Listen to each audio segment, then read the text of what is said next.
We are live. What is up, you guys? Welcome to another episode of our Xenoblade Chronicles X offline playthrough. This is not the final episode, but we have finally reached the final chapter of this game. I am so excited. Literally, since the very beginning of this series, I have been excited to reach the end with you guys being able to see it and just being able to commentate on it. And so I'm just so basically hyped for this. I don't want to say too much because I don't want to say too much, if you get what I'm saying. But we're pretty much going to jump right into it. And yeah, I just can't wait to experience this with you guys. This series for me has meant so freaking much because honestly, this is what brought most of you here. And when I first started this, I think I was at maybe 20 subscribers or so, if that. And now we're at over 100. So it's just been a really crazy journey, and this is I don't know. I don't want to say too much mushy stuff, but the series has meant so much to me. And though this isn't exactly the end of it, we're coming so close to the end of it. And so, yeah. I'm sad, but at the same time, everything has been leading up to this moment. So, I'm going to roll the intro, and then we're going to start the chapter.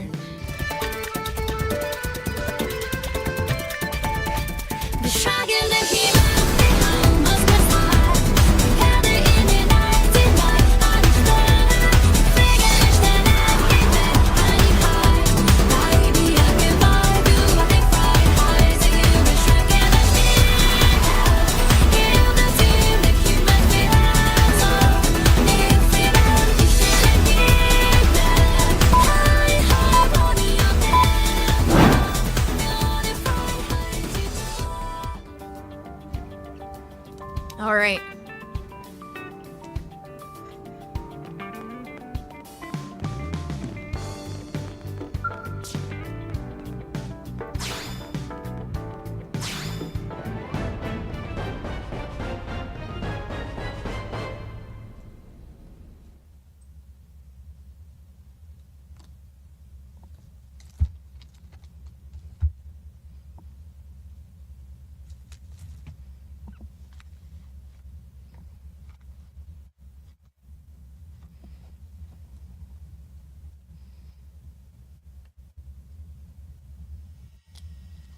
Brave citizens of New Los Angeles, this is your Director General, Riis. Today, I come before you with truly joyous news. News that I have been longing to be able to share with you since we first set foot on this unknown world. Thanks to the tireless efforts of the brave men and women of Blade, we have finally succeeded in securing the location of the Lifehold core. Now make no mistake, recovery of the core will not be easy, especially as the Ganglion continue their persecution of our people. But as long as we forge ahead with the same determination and fortitude that got us this far, I have every confidence we will succeed in our mission. We will return to our natural bodies and take our place as living, breathing residents of our new home here on Mira. Until then, I ask you all to stand together in strength and courage as proud citizens of NLA.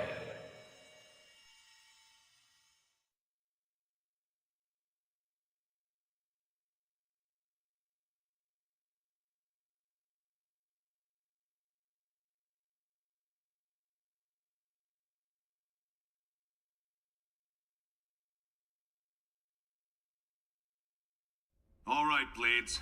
You heard what the man said. It's now or never. So let's get right to it. Your mission is to secure the Lifehold core and activate its backup power system. We'll have the exact location isolated in the next 2 hours. You'll leave as soon as we have coordinates. We're counting on all of you. Each and every single Blade will participate in this mission. Godspeed.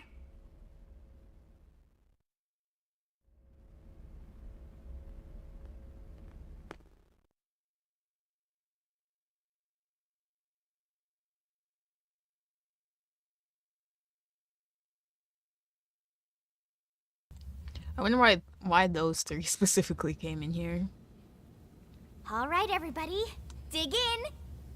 And don't hold back. I made enough for everyone. Tatsu helped with cooking too. Wow, you really went all out. It smells amazing. Don't go hogging it all, Gwyn. Yeah, whatever. You're one to talk. How kind of you to desert us like this, Lynn. What in the hell is this? We're going to war here, people! And you know what they say. Can't go to war on an empty stomach. Can't go to war if you're dead, either. Which is us if the Lifehold's power runs out. For all we know, the Ganglion are already at the core, getting ready to tear it apart. You still hungry? If we lose this one battle, we lose everything. We already understand that, Doug. But you heard what Nagi said. We have to wait while they pinpoint the core's location. Like this? You just don't get it, do you? No, Doug. You don't He's get it. very mad about them getting some What? grub. You think you're the only one here who's worried? We all are. We're scared to death. That's why we're here. Together. Look, Irina... Lynn is just trying to keep up morale the best way she knows how. Yeah, pick on Lindley and you answer to Tatsu.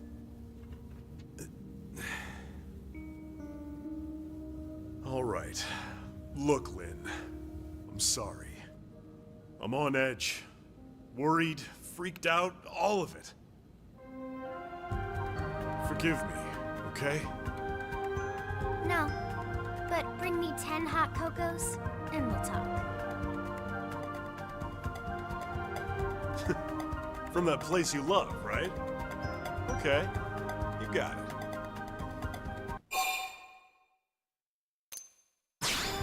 Whoa, whoa, whoa! Hey, wait for us! Save some for Tatsu. Help yourself, Doug. Roger that.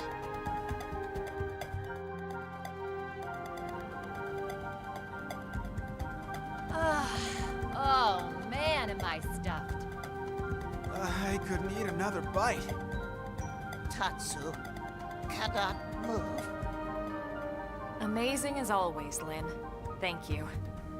Now I get why Irina and the commander are always making excuses to swing by. That was delicious, Lynn. Oh, you guys. Don't make me blush. I'm just glad you enjoyed it. Well, I should be getting back. Thanks for the eats. Shall we, Lieutenant?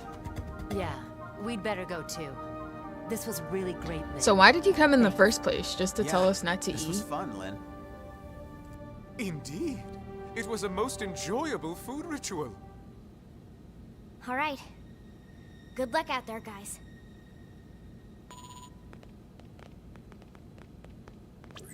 Elma, the analysis is just about finished. Gather your team and get over here. On our way.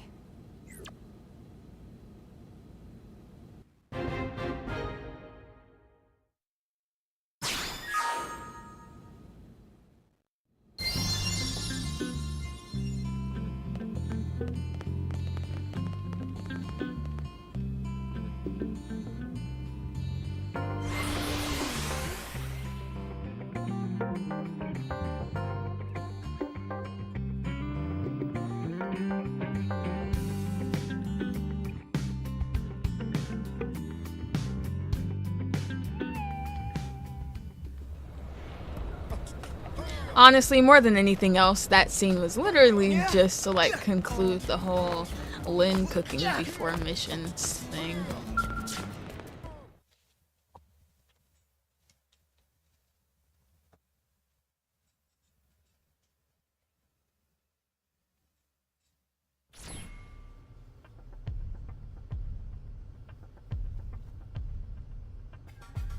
That's the Lifehold core?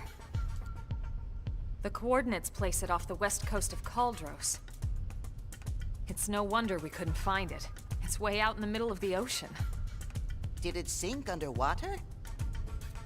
We'll find out soon enough. Let's suit up and get going. Secretary? Our survival as a species hinges on your efforts. Elma, we need your help. Please save us. We're all in this together, Secretary. My goal hasn't changed since I first set foot on the White Whale. You of all people should know that. I intend to see Interesting this through. dialogue. That should go without saying. I know. It's just, we've put so much on your shoulders. You can make it up to me with a nice long vacation once this is all over. This planet fascinates me to no end. I'd love to take some time to explore it with no agenda. Oh, can Tatsu be Elma's guide? Of course, Tatsu do it free of charge. It's all over the house. Let me guess. Elle taught you that one? We sent the coordinates to every Blade team we got. Elma, I want you to act as commander for everyone out there in the field. I'd be honored, Mr. Chief Engineer. I forgot how much I miss being called. Commander makes me feel like some useless old stuffed shirt. Yeah, and shirts aren't your style. All right, team, let's go. Roger. Tatsu has lunches all packed.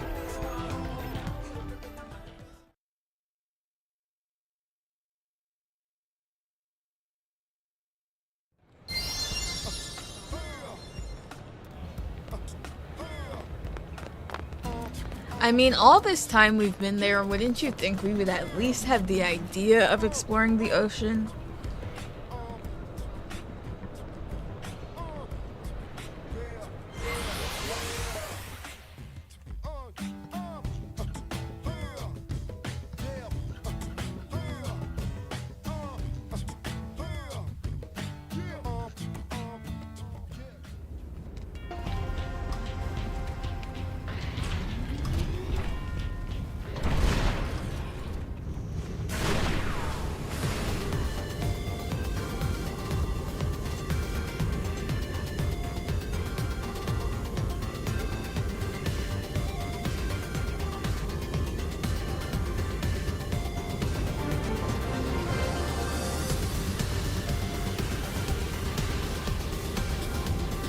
There it is.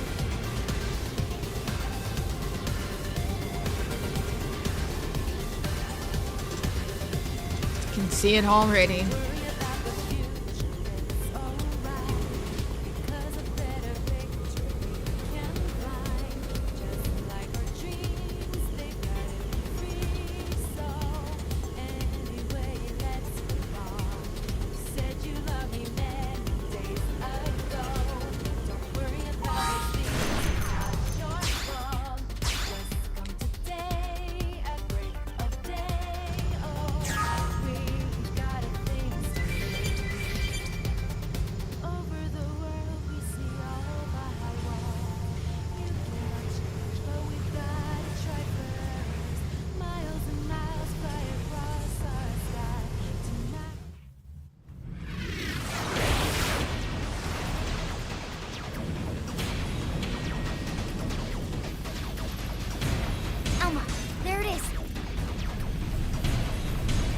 Damn!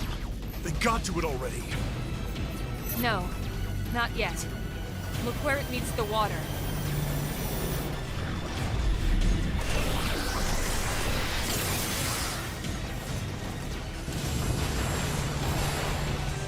Is that a force field? The Lifehold was designed to sustain human life at all costs. The defensive shields that surround the core won't go down so easily. So in other words, We've nothing to worry about? I didn't say that. Remember, They don't need to break into the core. They just have to keep us out until time runs out. Which is soon. Speaking of time, it's time to kick some ganglion butt. Yes! Friends kick ganglion in butts. That's the spirit. I need you all at your best. Everyone's counting on us to see this through. And we won't get a second chance. All units, this is your commander, Elma. My team will take point. We'll breach the core, and then once inside, attempt to activate the backup power. Doug, Irina, Gwyn, and Elle, you're with us. All other teams, focus on clearing our approach, then defend our position once we're in. That is your priority, not destroying all enemy craft. Are we clear? Team Grossada, roger! Trishula, roger! Ningursu, roger. Balma, roger. Team Surtur, roger. We'll take out any hostiles along your approach.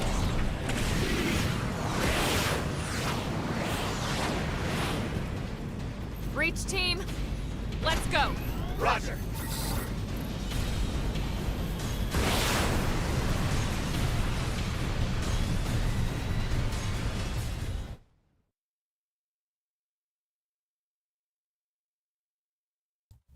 I'm sorry, but that part is so cool.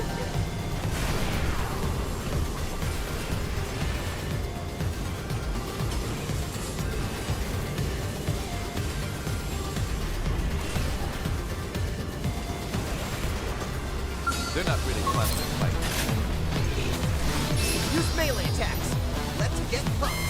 Oh, by aim straight. Strike launcher. I'll play it smart. Close quarters. Me. Destroy. Attack and ready. That was Give me some cover fire. anyone wanted. Well then, that is possible.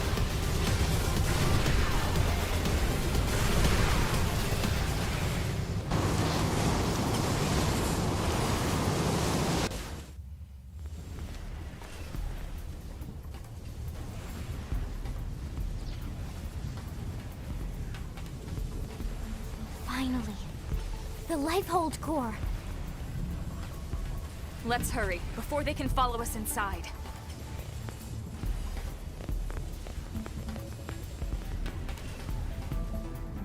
All right, here we go. Our real bodies. We can finally be whole again. Attention, this is Lifehold Core Control. System energy levels have dropped below 0.2. Shielding will be disabled in T-minus 1,000 seconds. Repeat. This is Lifehold Core Control. What? 15 minutes and we lose the shields? If the core runs out of power, the shields will be the least of our problems. Well, yes and no. We need to keep the core powered, but we do also need those shields. It's two birds with one stone's throw away.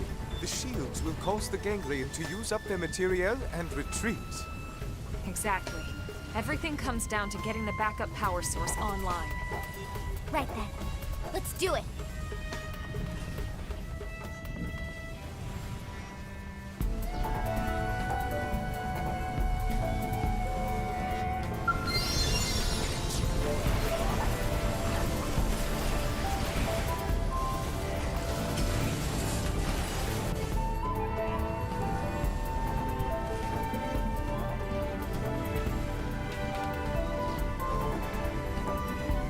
Once we're inside, there's no turning back. Everyone ready? Oh, I stay ready. You're sure now?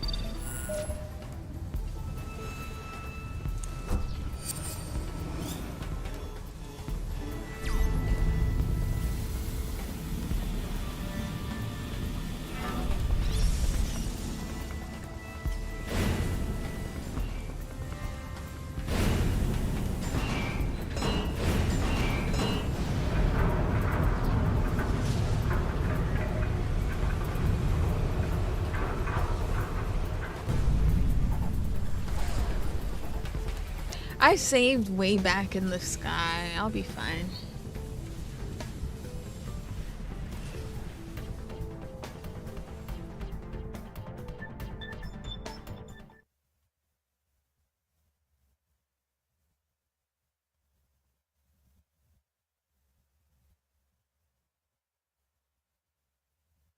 And if I'm not fine, we get to see a cool cutscene again.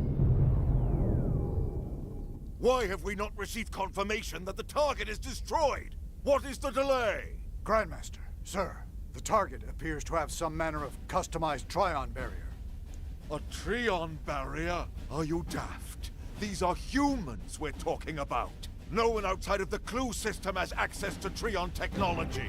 And Clue, those scales- that's Celica's race. How did a primitive race like theirs manage to piece those together? As you say, Grandmaster.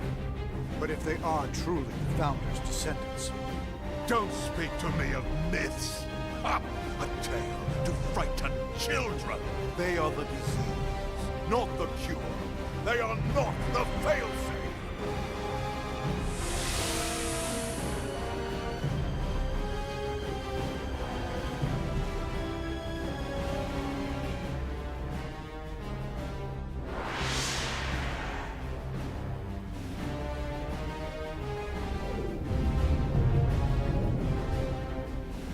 Number 4 cupola is down!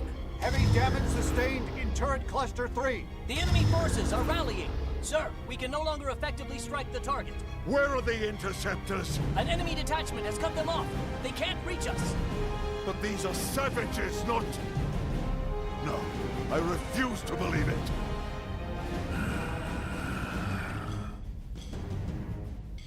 Prepare the Vita.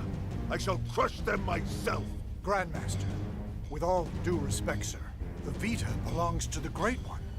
Your body could not withstand it. The Great One's blood runs in these veins. I will use it, because I must use it.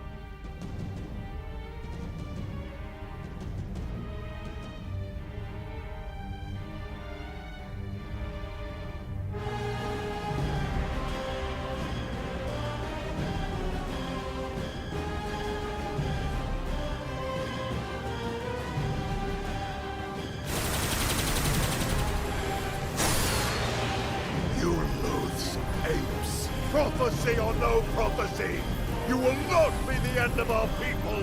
I swear it. Ah, yes, your barrier. You think it can stop the Vita? Stop the Great One?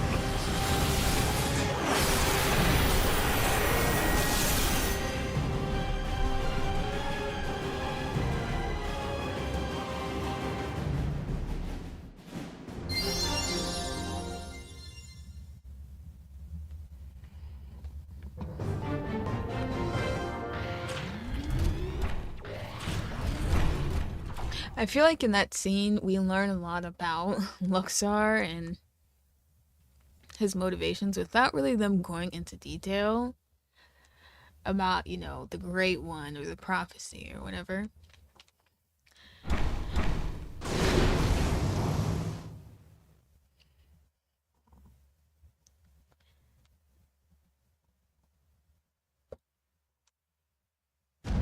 I want to talk more about it, but I can't right now.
Is this it?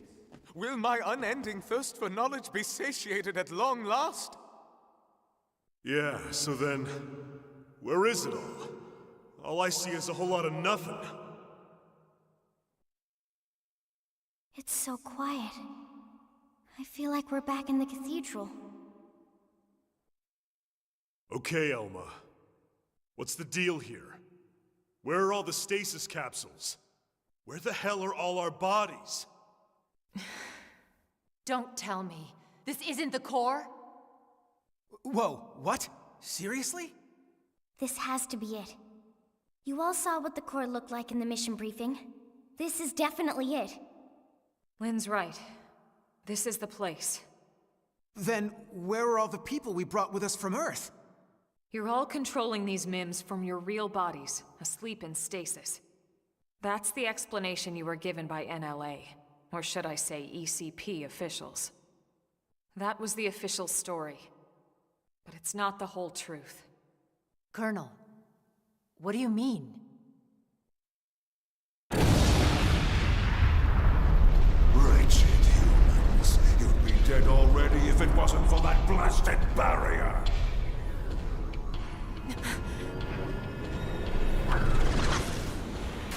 What the?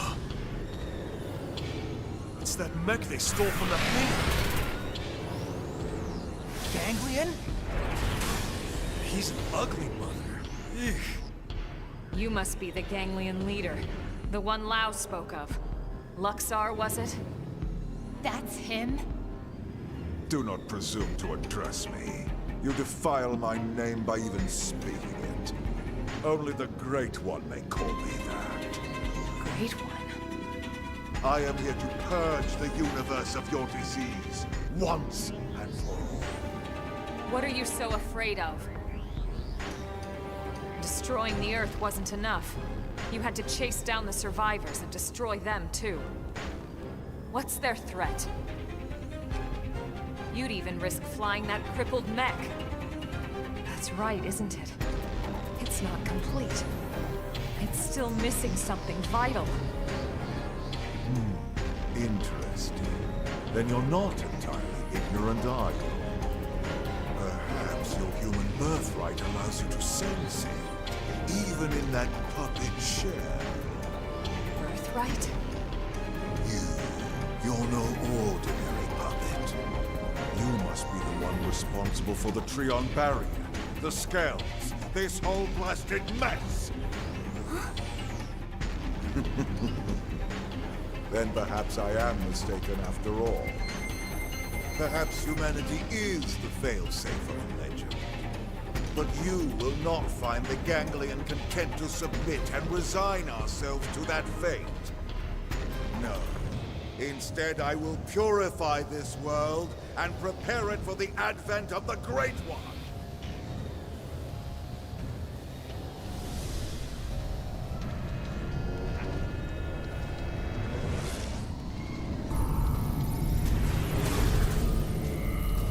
Now, humans, you die! Tatsu just runs away. I shall purge you from the continent! How about that force? Here we go! This will be a fitting end for your pathetic race. You underestimate the power of the last man against death. Destroyed. How Attack can at range. you be descended from them?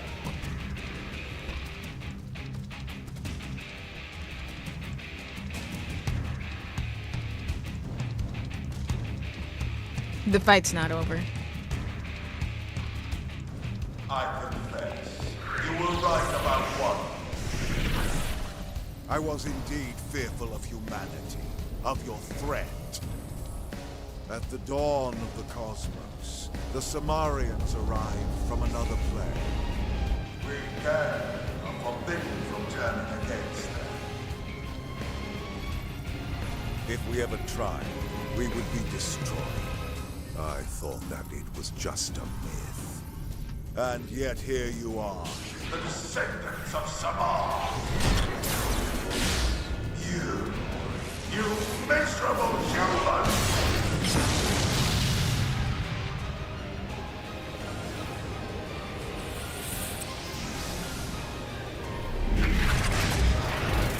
How could you be their legacy? Such a primitive barbarian! And yet the stories would have us bow down before you? Never!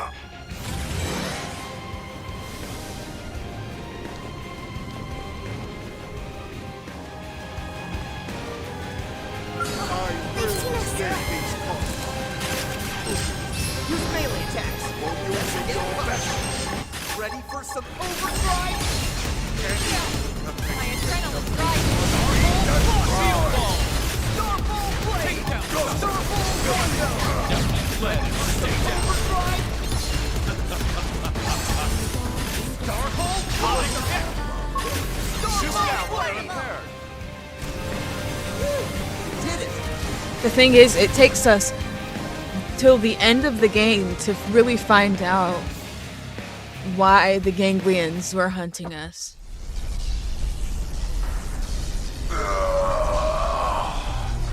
Then the old tales have come to pass.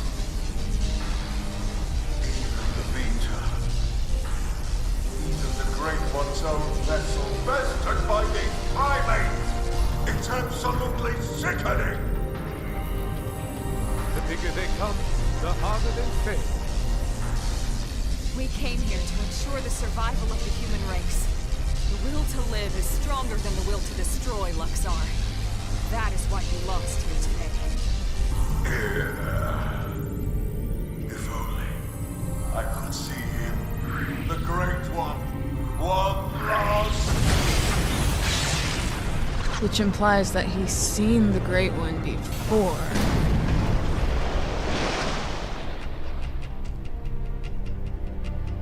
And it's not just in his head. Is it over?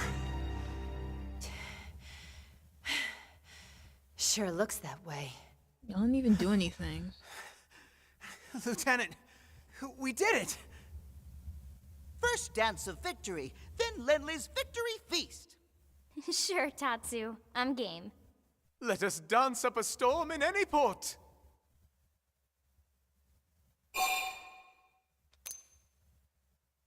Continue your explanation, Elma. Hey, come on. Lighten up. We just finally beat the ganglion. Did Tatsu we? even wants to be part of the victory feast. Isn't that right, Tatsu? Wait! When Lenly say part of the feast... Yeah. I mean, we'll all eat you, in celebration. No! No! Tatsu want nothing to do with Lenly's feast. Nothing at all. Oh, okay. We'll just eat without you then. But wait, no! Lenly know what Tatsu means. I'm sure you two will work it out somehow. Anyway, getting back to the conversation from earlier.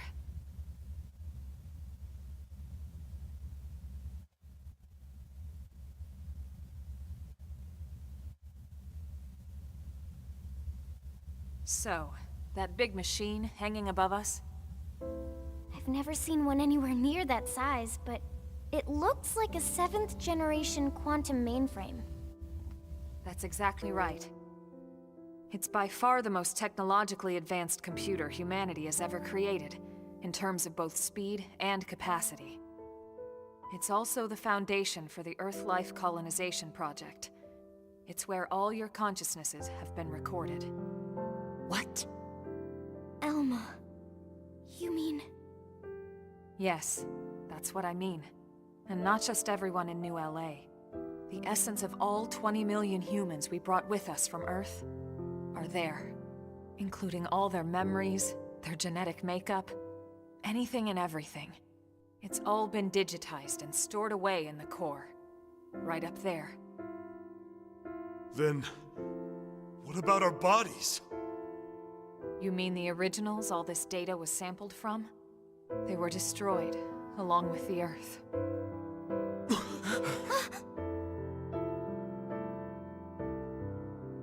Then, wait, you mean we're already dead? You could see it that way. Or you could see it differently. The bodies you were born with, and all the chemicals and organs that created and stored your thoughts, are gone. But yourself has lived on as data, from the moment the project scanned your minds. It's all been stored here as part of the long-term plan, until it could be moved back into a real body. What real bodies? I'll show you.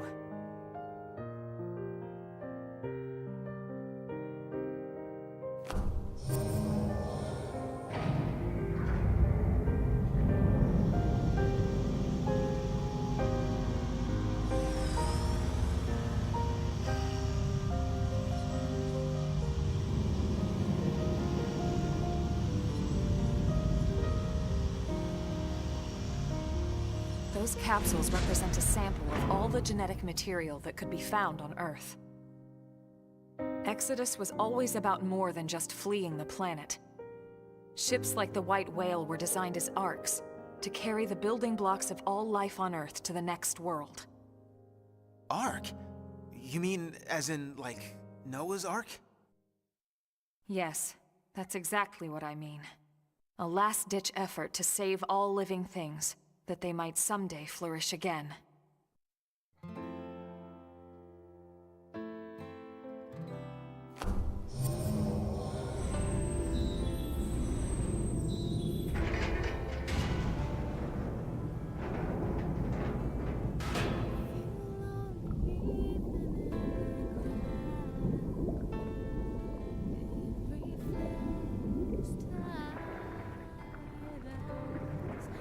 This entire chamber is filled with protoplasmic fluid.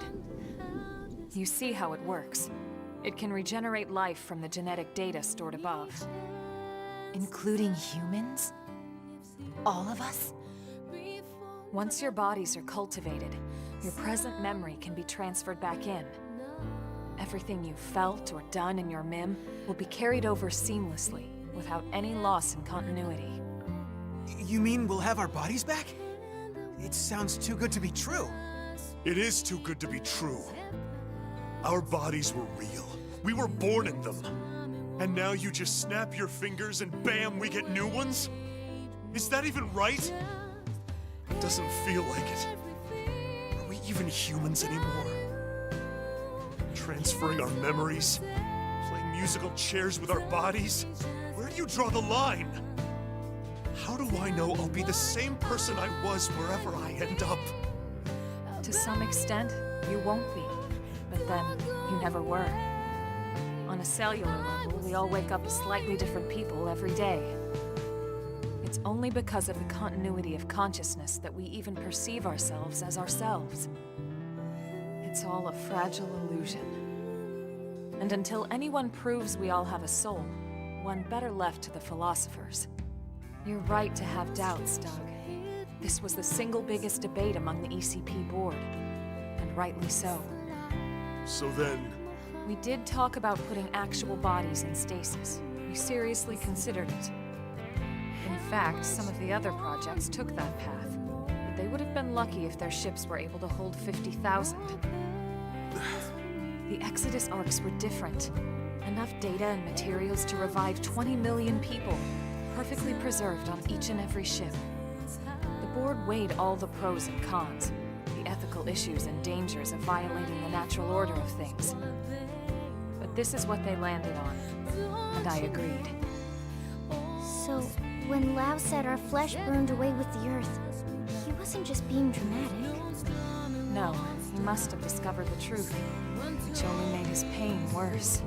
The same people who passed over his family were keeping this all secret. It's no wonder he snapped. Bastard. But even so, he never said anything. You know why, right? Because of you, Ling. He didn't want to see you lose hope. In the end, he led us here, right? In the end, maybe he accepted it. I'd like to think he did. Maybe so. The ultimate hope with Project Exodus was that Mimiosomes could escort this system to a safe new home, lay down the foundations of a new society, and basically reboot humanity. continue where it left off. Despite everything we've been through, with the ganglion and everything else, that dream is almost a reality. I know how you feel, Doug, and you can call it whatever you like. But I need to see this through. I have to live with my decision. But I get to live with my decision. What about you? I'm sorry, Elma. This is just a lot to take in. To be honest, I still have big concerns. But I can see you're following the path you believed in, the choices you were given. So what the hell? I made it this far in a tin can. Why not? Me too. Tatsu 3! Tatsu, this has nothing to do with you. What? No? Sorry, Tatsu a little lost, but if it means friends get to make more hum-hum, Tatsu gladly approve. Hum-hum? What the hell is that? Tatsu have no idea.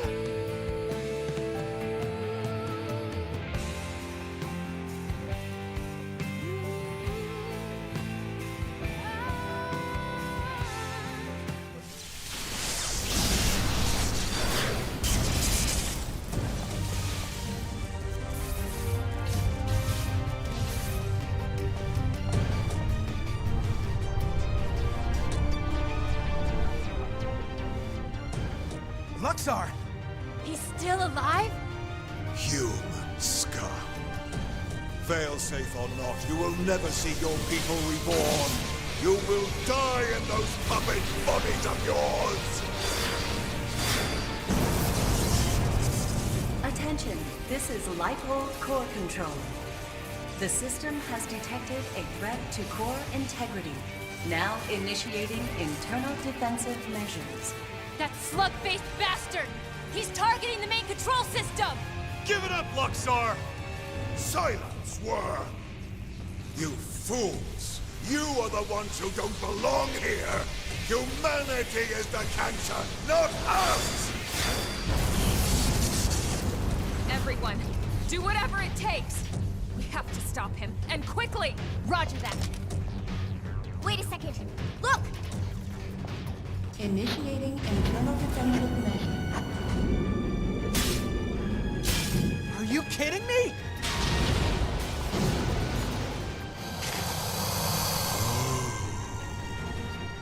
The same system that regenerates life from Earth can also create biological weapons to defend itself. But those are... my God! Those things? Those monsters are a defensive measure? The system's malfunctioning.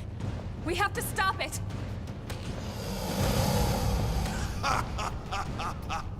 Oh, perfect. Absolutely perfect. Hideous humans betrayed by their own hideous creation. Who the hell are you calling hideous?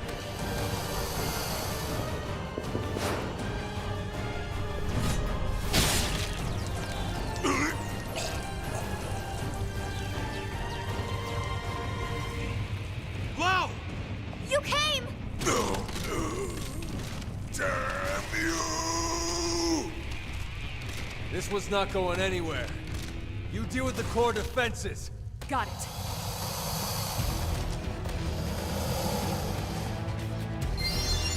Strength comes from experience. They're not really planning to fight. We should weaken them just to be safe. Ready for some overdrive? Starfall!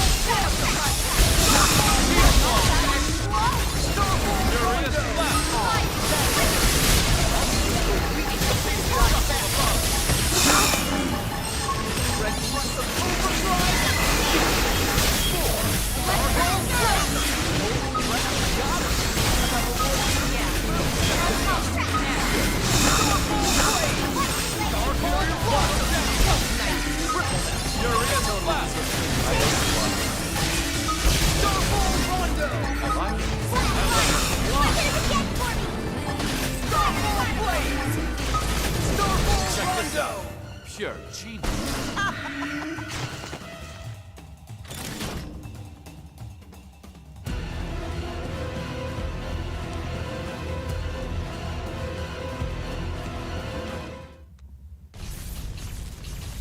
Initiating internal defensive measures.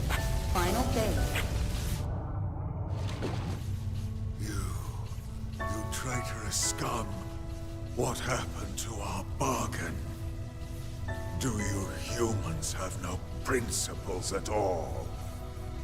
Principles? You deal with a traitor, you really shouldn't be surprised when you get stabbed in the back! My favorite song. You primitive little ingrate. Have you forgotten what they did to you? What they did to your family? Oh, I remember all right. My family'd still be here if you hadn't brought your damned war to our doorstep. Because of you, there's only 20 million of us left. That leaves 9.98 billion reasons for me to want you dead. You who took my wife and daughter away from me, Luxor!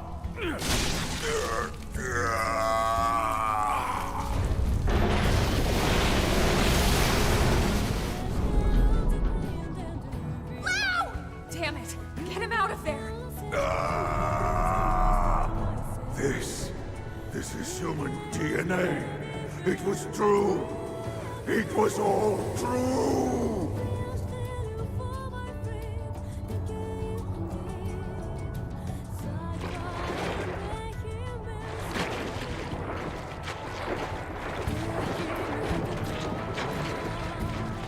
Hang on!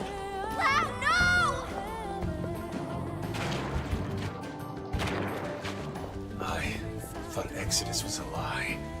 One we all accepted because the truth was too painful. That humanity was meant to die off along with our home. Along with Earth. But something happened here on Mira. I realized I was wrong. These Mimiosomes, they aren't just ghosts or shadows. They're people. Seeds of new life that are struggling to take root. I finally see that now.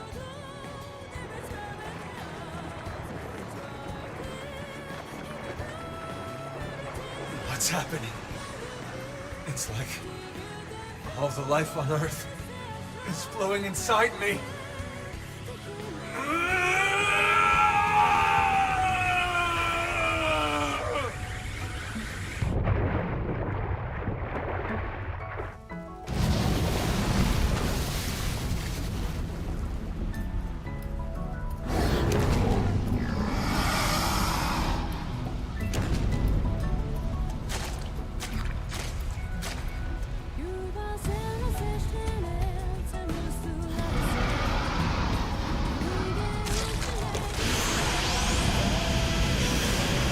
He's absorbing all the DNA!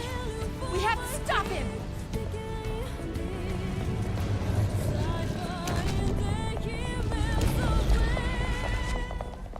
No!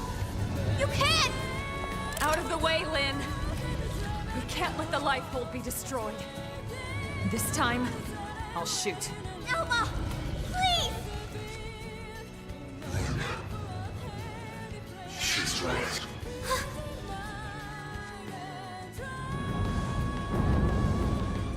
It's not me anymore. This body is beyond my control. Please, Lynn, put an end to this. Don't let me be the one who finally ruins everything. Everything humanity has achieved to get us this far. Last warning, Lynn. You need to move.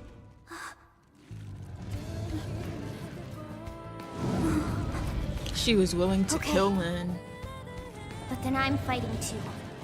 Not just for our sake, but for his! And you? Are you with me? Thank you.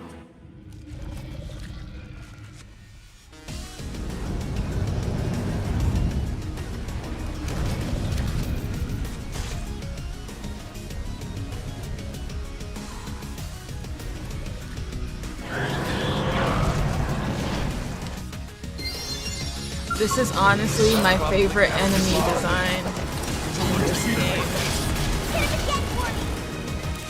Shadow Strike!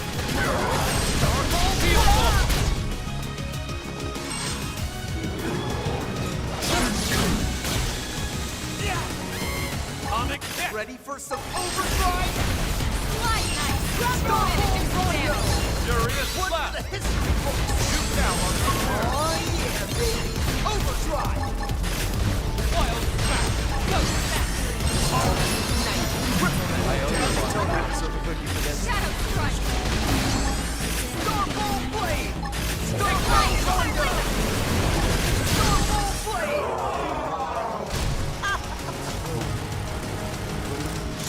Bad timing to have a cackle, but...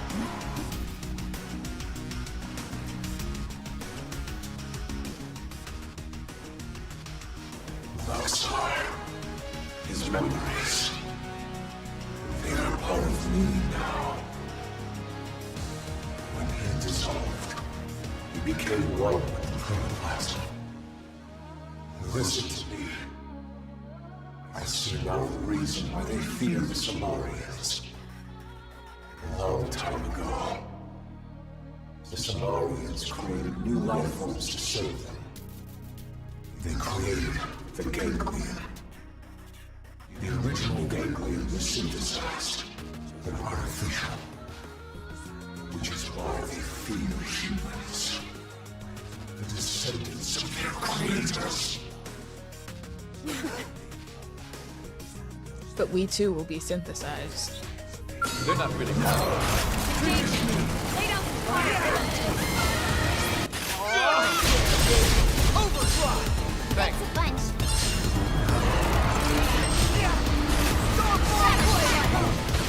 Shield Wall! Oh yeah! Wild Ride! Rondo! Furious Blast! Starball Blade! Cover fire! Starball Blossom! Primer! Starball Blade! Overdrive!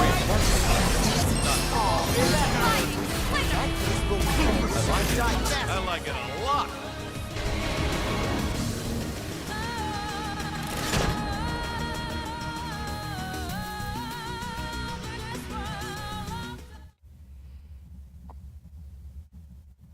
Lao!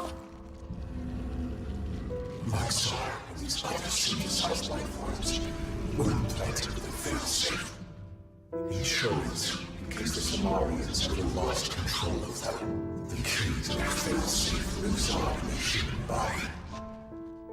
The Samarians' descendants, our very DNA is capable of stopping the ganglion once and for all. That's why they fear us. Not our limbs, but the life form that could bring us back in the flesh. Wow. You did the right thing. All this has to show me. We've achieved our goal. Humanity has a future. Soon, any threat from the ganglion will be gone. Once we have our bodies. Once we are whole.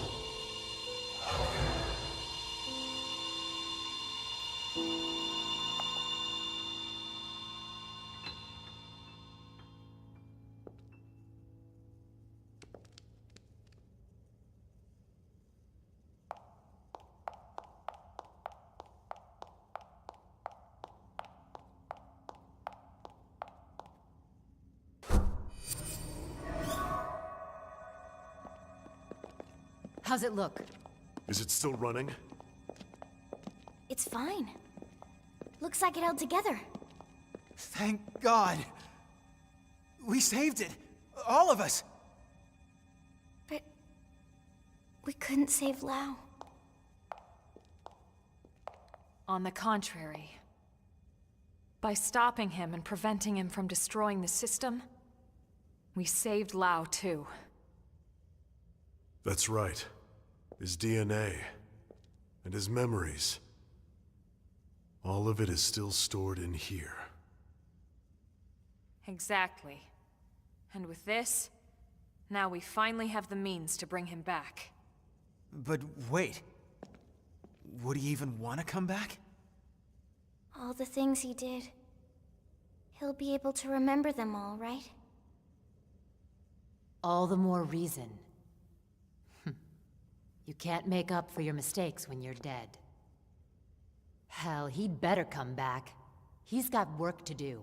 Wrongs he needs to right. She's right. Okay then. Come on, let's hurry up and restore the system.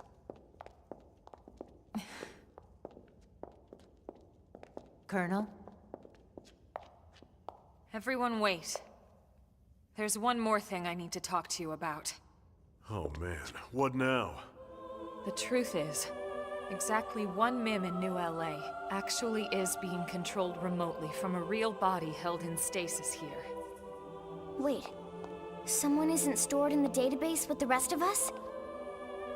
That's right. This was a special case. The hell does that mean? Better just to show you.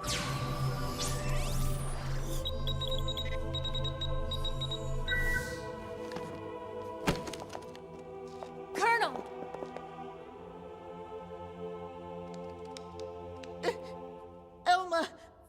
Elma is dead? No. I think this is... I haven't died. My consciousness has just returned to my real body.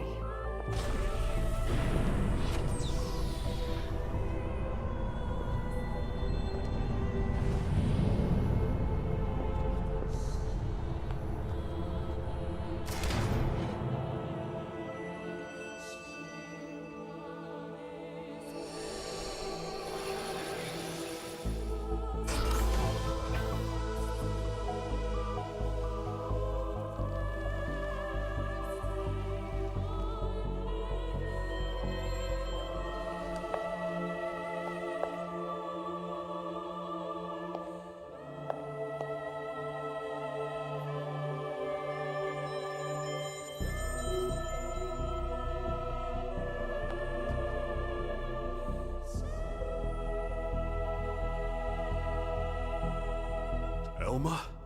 Is that really you? Yes. This is my true form. I was kept here in stasis, the only xenoform on board. Wait a second. All this time you were an alien? No way. And all the more lovely for it. I hope you all understand. And at the end of the day, I just hope you'll still consider me as one of you. Of course we will. You've earned that, Elma. It's not about how you look. It's the person you are on the inside. That's what counts. Yes, yes! Lynn's right. Colonel, listen. We know whatever you did, you felt it was for the greater good. Yeah. Nothing's changed. That's right. Everyone, thank you. Your trust means everything to me, and I have so much more to tell you now that this time has finally arrived. But first, there's something I must do. And it's something that only I can do.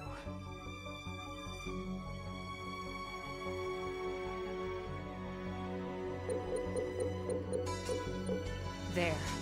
The backup power should be all set. Biometric authorization accepted. Initializing backup power system. Hey, so did that really just work? There's no way it might still run out of juice? No, it's working. Elma, it's Secretary Nagi. Put him through. It's official, everyone. Power has been restored. Congratulations. Fandom is reporting that the ganglion forces outside the Lifehold have been routed. The Prospectors should have the main power system back online in a matter of days. Roger that. It's over. Excellent work, all of you. Well, we all gotta die sometime, but it won't be today. That's right. Once the main power's back online, we don't need to worry about running out again. And we won't even need that anymore once we're back in our bodies. Yup, you got that right. first things first. We'll need to get the control system repaired. Then we'll hit up the database down below. We need to check on your memories. Just a second. Wasn't she saying she was gonna tell us the rest of what she knows? Hey, that's right. I got so excited I almost forgot. Relax, there's no need for us to hurry, right? We're finally home free. We've got all the time in the world now. Well, it's a pretty long story. Tell you what, why don't we go back to New LA, and we can talk over a nice big celebratory feast. Good idea. Lindley can cook it all. Tatsu will oversee. Yeah, you can watch over everything. From inside the stew pot. Okay? All right then. It's settled. Well then, without further ado... Right. Back to New LA. We're ready now. Ready to go home.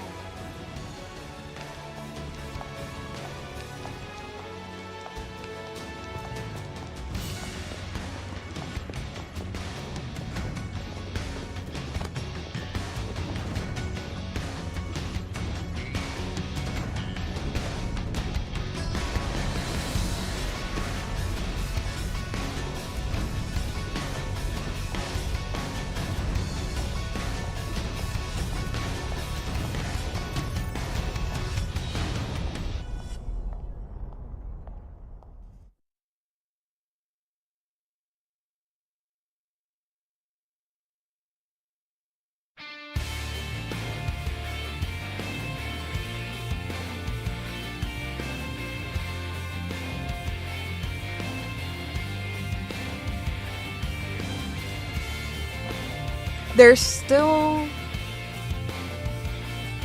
more. But one thing I just want to point out is the fact that Elma wasn't really black. It was 30 years ago when Elma first came to Earth. Like, why did she choose to be a black person when she's actually really white? A war was being waged between the Interstellar Federation the Ganglion belonged to and another alien civilization. And Elma knew that eventually, that war would come to Earth.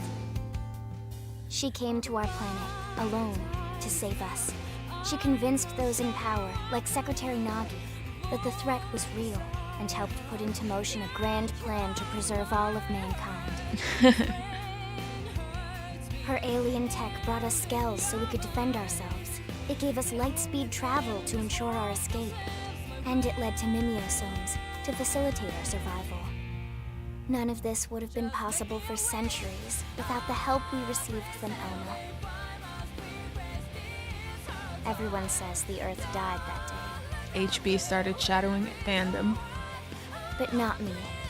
I don't believe it. The white whale couldn't have been the only Ark to escape either. There must be other survivors out there.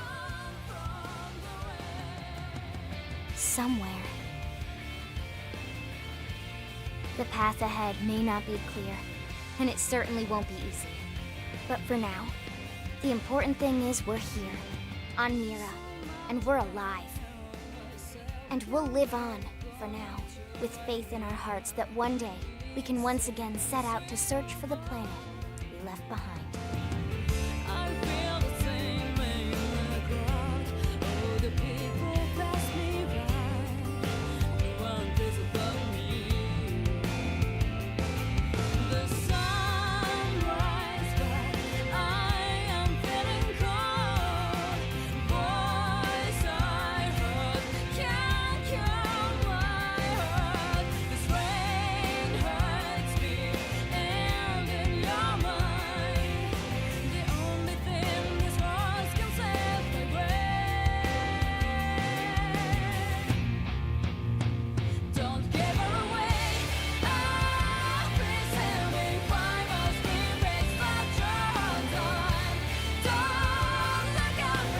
Thoughts, you guys?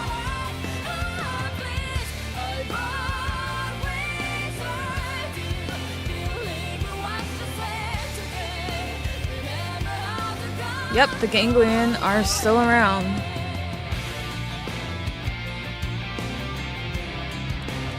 Because remember they said, once we have our real bodies, the ganglion threat will be eliminated.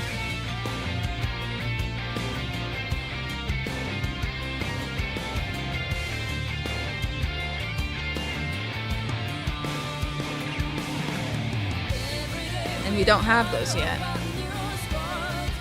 Yep, it's my outro. This is the song I use for my outro. Isn't it so fitting?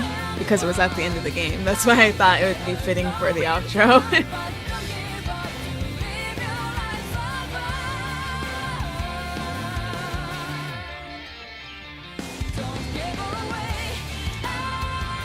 There's still a cutscene after the credits, so I'm literally withholding everything I want to say until after all of the cutscenes.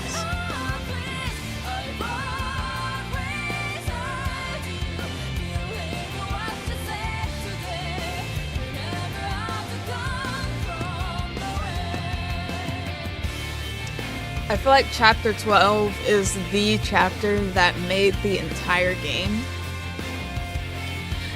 Just because what you find out in that scene, it kind of changes your perspective of everything that happened before it.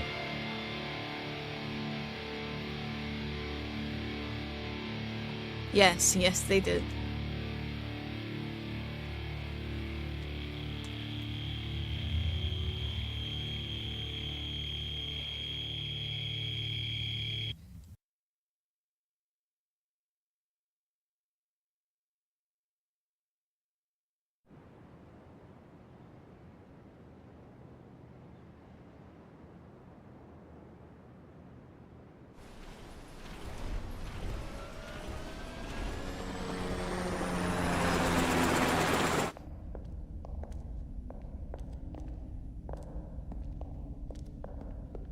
Wait, what?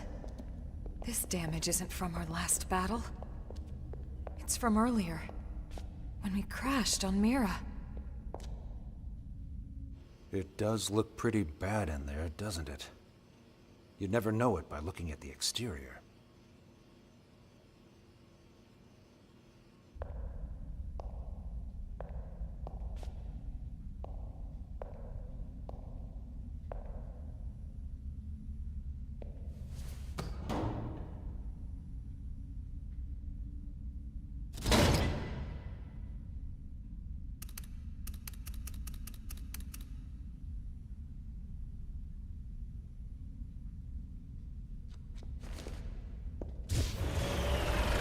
Yo, Yelvis there.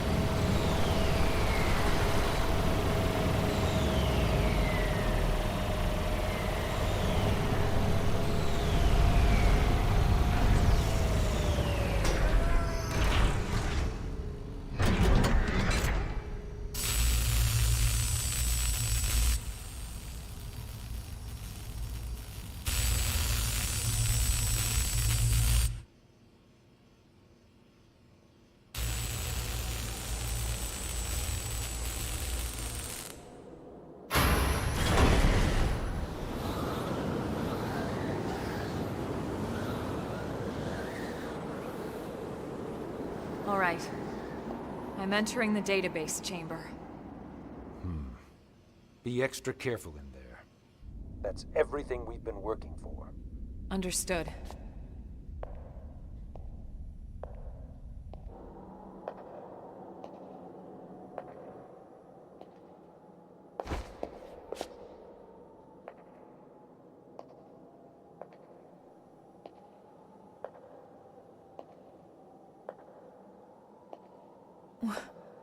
What? What is it, Elma? Is there a problem with the database? No. That's impossible. Elma, report. Elma! Secretary. I'll stick to the facts. The system. Everyone's consciousnesses and memories. The entire database. Has been destroyed for some time. Destroyed? What do you mean? Explain yourself. The entire chamber is flooded. It's trashed. The system is completely shut down. And not just recently.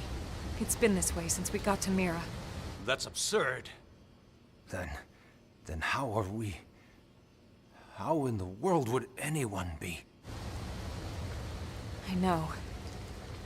So then why would you be alive? It's not possible. Without the database, all your identities should be gone too.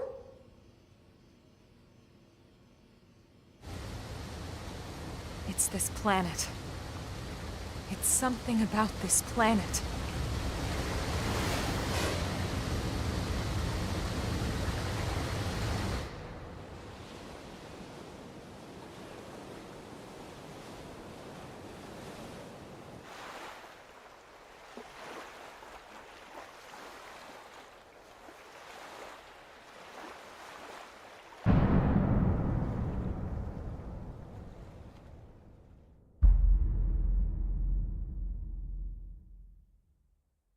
This story never truly ends.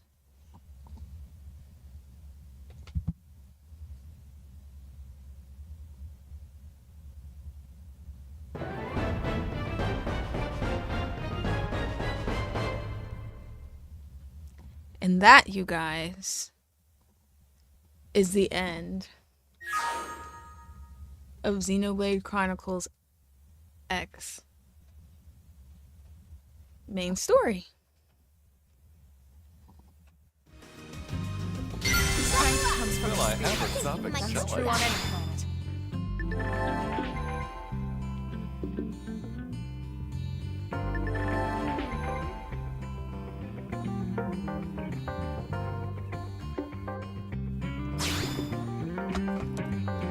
So now we can discuss.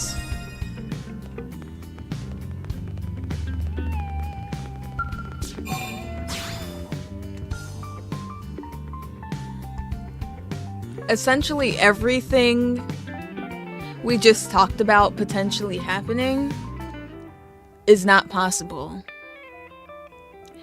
Every time someone in the story died and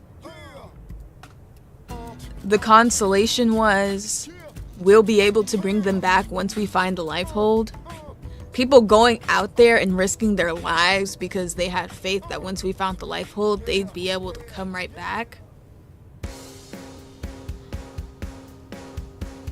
None of that was possible.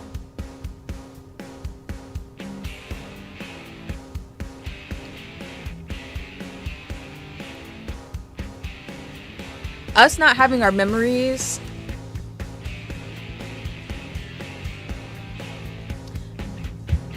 is somewhat explained by the fact that everything down there was destroyed, but then how does everyone else have their memories and consciousnesses? It goes along with what Elma said, where she was saying that, well, I mean, until somebody proves we all have a soul, this is basically the way that things should go now. But it kind of brings up the whole thing of, do we have a soul? Because otherwise, technically there's no way that anyone would be alive. So in the end, it kind of proves that, you know, we do have souls. We do actually have souls. And Elma was wrong, which the assertion that souls are not an actual thing, that's the whole reason why ethically the whole plasma thing was able to happen. The other argument is we wouldn't be us, really. And there's like a whole, like, I guess you could say, spiritual element to that. But if you can argue that we don't have souls anyway, and we are literally just our memories and our genetic makeup, then obviously you'd be the side that wins, like they clearly were. But the fact that that's disproven and we do indeed have souls, which is proven at the very end of the game, kind of like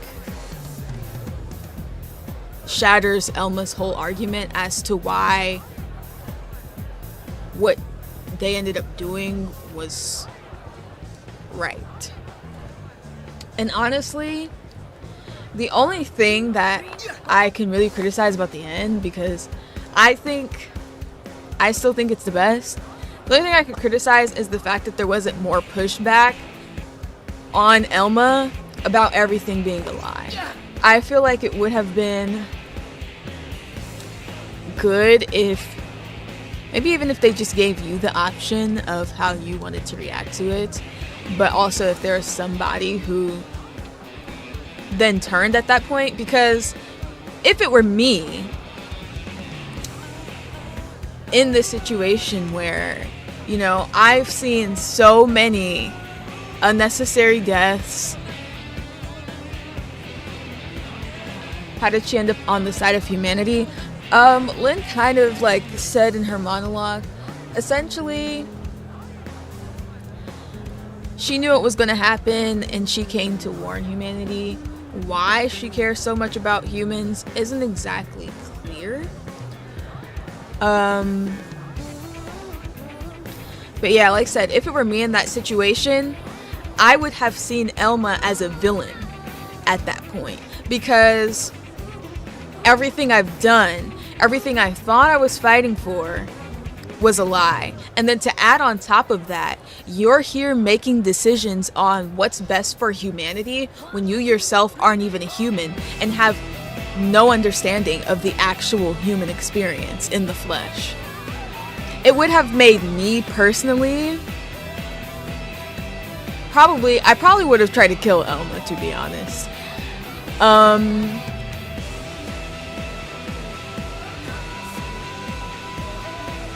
Because, like, on what authority? Like, you may have the technology, but who are you to make decisions about ethical concerns and what's actually the best thing for us when you yourself aren't one of us? And it kind of explains why Elma, throughout the game, sometimes talks about humans as a separate entity. You may not really have noticed, but throughout the entire story, when Elma refers to humans, she does not include herself in that reference. Throughout the whole story, literally, you can go back and rewatch every single stream where we did a story chapter. She never includes herself as a part of humans.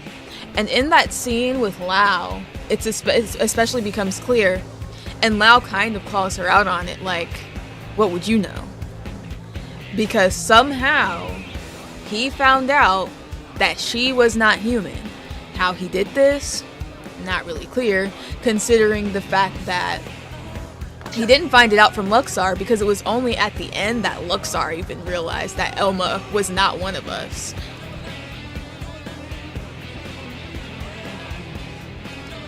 I think, I believe the alien race that she's a part of is the clue, because in the cutscene with Luxar in the ship, where they first mentioned the Trion barrier that was on the Lifehold, Luxar mentions the fact that only the clue have access to that kind of knowledge and technology. So I assume she is someone who was a clue, which is the same alien race that Celica is, actually. And if you remember in Celica's Affinity mission that we did, the second one, she mentions that the Ganglion came and destroyed her village. So it could be possible that the way Elma found out what was going to happen was because the Ganglion had already come and destroyed where she lived. Something within that whole thing could have gave her an idea of what was going to come. But there's a chance there was another way. That's just what I assume based on the details that are kind of given to us and like sprinkled throughout. I assume whenever the Ganglion came and pillaged their planet, she took it upon herself to warn of what was to come. Because the whole reason why they were even capturing and getting these other Xeno races under their control was so that they could better come and attack us. That's the whole reason. It's the reason why every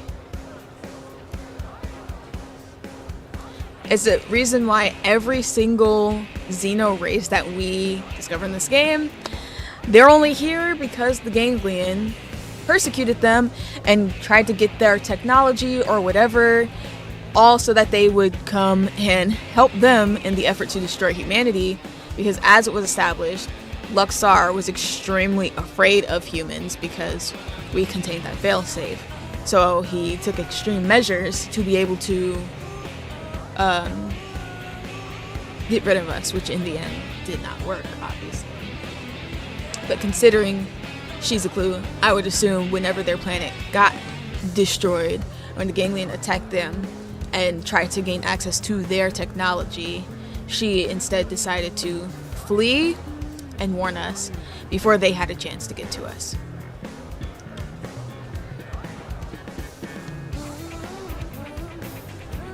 That's interesting considering the Nail masks are items we need in order to make a really great scale. So yeah, that's actually interesting. But basically, I would recommend, and this is why this is part of why this game has so much replayability, because after you see the story in its entirety and you think back to everything, it's like, okay, knowing what I know now, I need to see everything that happened again with this new perspective, just to see fully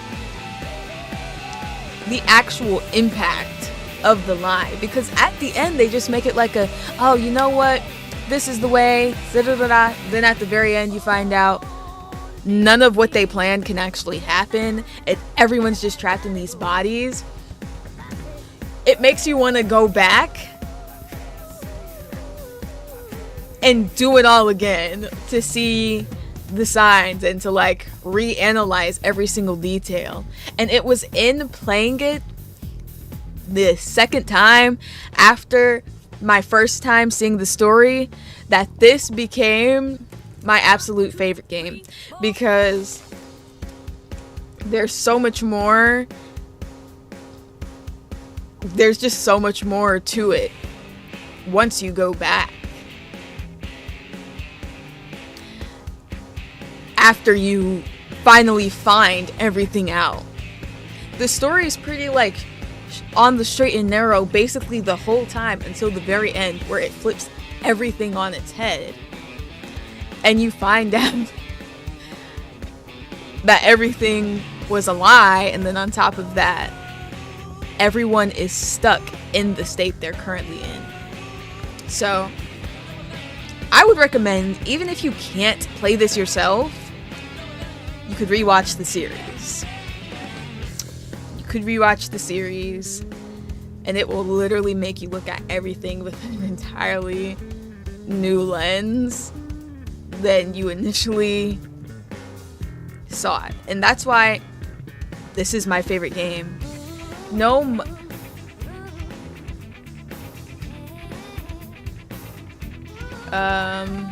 Dude, we literally just finished chapter 12, like,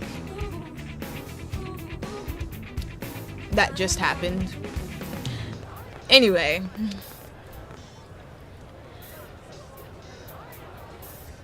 my thing is just the whole thing of making the bodies, I think it's kind of like stupid to begin with. Like, okay, so you scan the memories and you have the genetic makeup, but they said you'd be able to feel and remember everything from your memes as well. The side quests we've done basically all the side quests, I think, that were available to us before Chapter 12. I literally searched all around to make sure to the best of my ability that they were all done. But, so we did do that. I done like all the side quests, unless there's like some hidden ones that I know nothing about being available before Chapter 12. We've done them all. So, but yeah. And then you think about the whole Yelv thing, where Eleonora is experimenting with the idea of creating false memories and putting them into a body. Imagine what the actual repercussions of that would be if she was able to fully perfect that on behalf of whoever she was working for, and was able to put that into a real body that they just made the genetic makeup of. Because it's not like the bodies are just sitting there chilling and it's locked to where you can only make these people as they were. That was never said. So essentially, she would have been able to create just a whole fake race of humans based on the logic that was used for the life hold.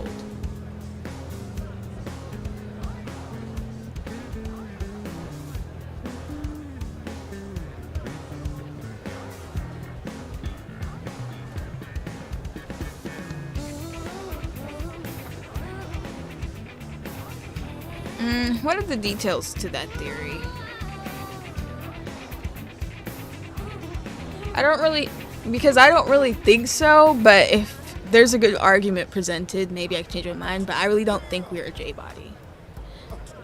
I think there's something else to us and why we have no memories, but I don't really see why we would have been rescued out of a pod if we were a J-body. That would just be so weird to just like crash a pod into the ground. I'm aware that there are quests after the game ends, you guys. What I was saying before was that we did all of the ones that come before Chapter 12.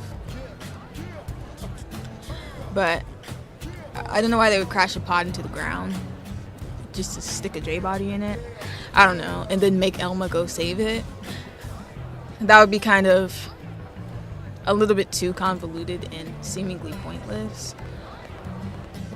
Especially considering we as a character don't actually have any character development outside of like what we ourselves as the player think and make our character do. We don't actually have any development at all, so I don't see what the point of that would have been. Yeah.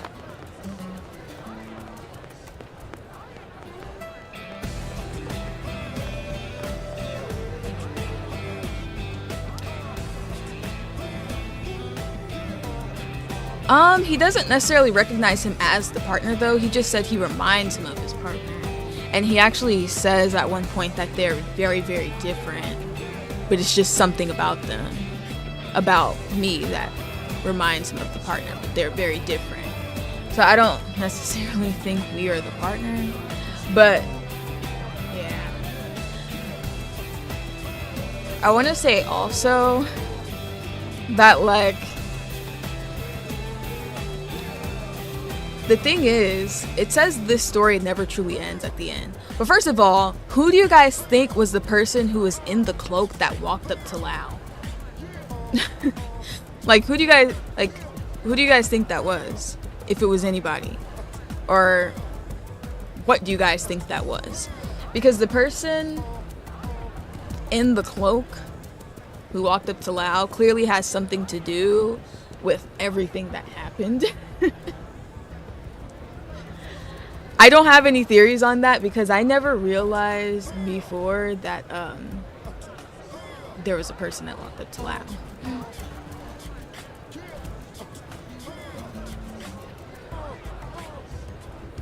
I would kind of like to learn more about them also. One of the things that I kind of like am unsure about in my head is like, were the Samarians the original race of people or beings that were on this planet?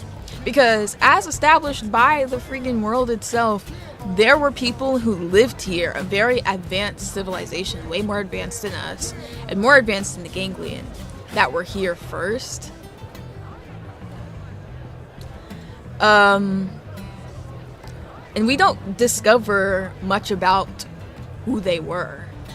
I feel like there's a chance that this is the, like, original planet that the Cimmerians were on, perhaps, and that's why everything happens the way it does, and like the Ganglion end here and we end up here and somehow we get saved and stuff. But that's just like a theory off to the side, but I feel like there's a chance of that because I don't see anything else pointing to like what civilization would be so advanced to where a lot of the stuff I don't know what I was saying because this chat honestly distracted me.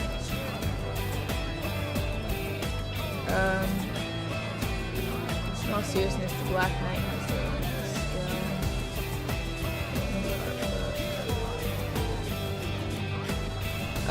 who's the Black Knight? Their skull is also has specs and connection to the Cimmerians. They always said they were the Cimmerians. And with the Rothians, do you think they're the Cimmerians? I don't know.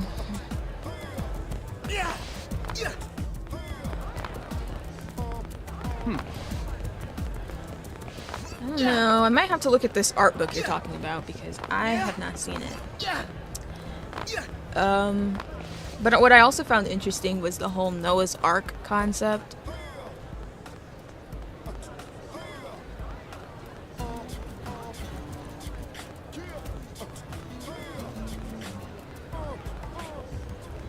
Oh, okay, so that's not like the official, okay. So you think he was a Cimmerian, is that what you're saying? Because I think that's also plausible, and I feel like that also kind of goes with what my theory is, which is that this is the original planet of the Cimmerians. Hey. Because then it would make sense as to why there was a Cimmerian there.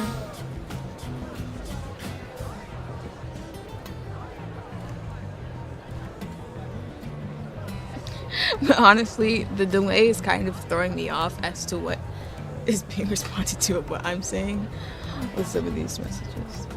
But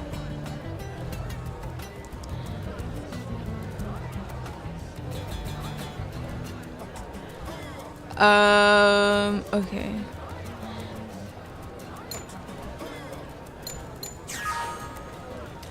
I also feel like one thing that's kind of like sad about this is that there's no way for reproduction to happen. And although based on like what Eleanor's doing, there's a way to make new humans with like memories and stuff, none of these people can actually reproduce. And towards the beginning, we did Hope's first Affinity mission, where there's that lady who says her and her partner are thinking about having a child. That will not be able to happen. So there's also the one like thing that stems from this, which is like, how can we all continue? Like, are we just going to be Mims forever? Like, no one can reproduce. It was established that Mims can't reproduce. So that really means no actual new life. Yeah, extinction would be a lot easier in that case. But if people are just showing up on beaches after they died like Lau did, then I mean, maybe not. Maybe everyone's just like doomed to be an immortal, but then like what happened to all the other people who died along the way? Another thing too is the Lau that woke up, did he still have Luxar's memories inside of him? Or did he get a total reset? We don't get to see Lau again, so we don't get an answer to that.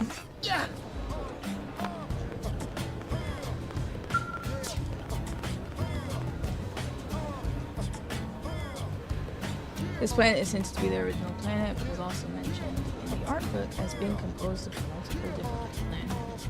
It uses the wording of each summoned world.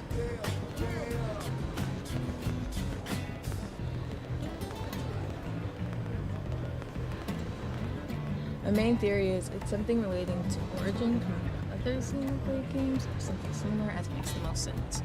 I can't really say anything about that because I haven't played the other Xenoblade games.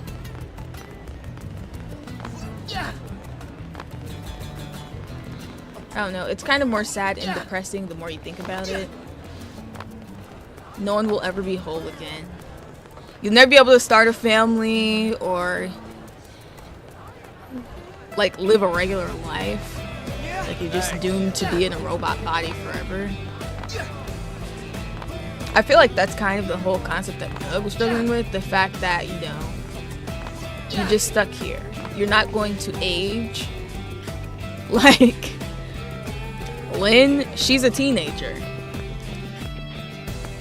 Unless they make her a new Mim, she's a teenager forever.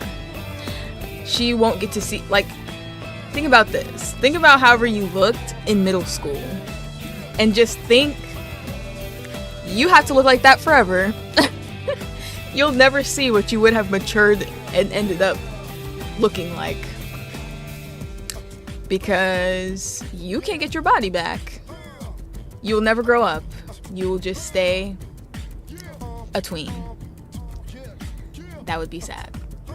Yeah, the fundamental things that make us human are completely gone. So as Bean said before, essentially this is like a whole new species. We're not humans anymore. We're something else. Are we just gonna call that Mims forever? I don't know. But that's why I feel like this game deserves a sequel. More than probably any other game I've played, because no other game I've played has got me thinking to this extent. And I feel like with all of the questions that just go unanswered about how life will continue even here in New LA, I think we deserve a sequel that will at least show us like a time lapse of some kind, or maybe even they could do a prerequisite as well. But like if they did a sequel, I just feel like some of our questions would be answered. I feel like we get left on such a cliffhanger in a way, in terms of like, will really everything? But like that's where the game ends. Like that's where the story ends. Now obviously there are other side missions that will obviously, you know, bring more things to the forefront question wise and everything. But I mean, as far as the story goes, that's pretty much it. And then you're kind of left to your own theories and assumptions. I mean, I would like to say something bad about that, but I think it's really great that they did that, because that is what made me want to replay the game. That is what made me want this to be one of the first games I did a Let's Play for. Like, if everything would have been solved in the end, there would have been no reason to go back. Or if it was so easy to answer all the questions, I think the game would lose a lot of its replayability. So, I don't know, like... Listen up.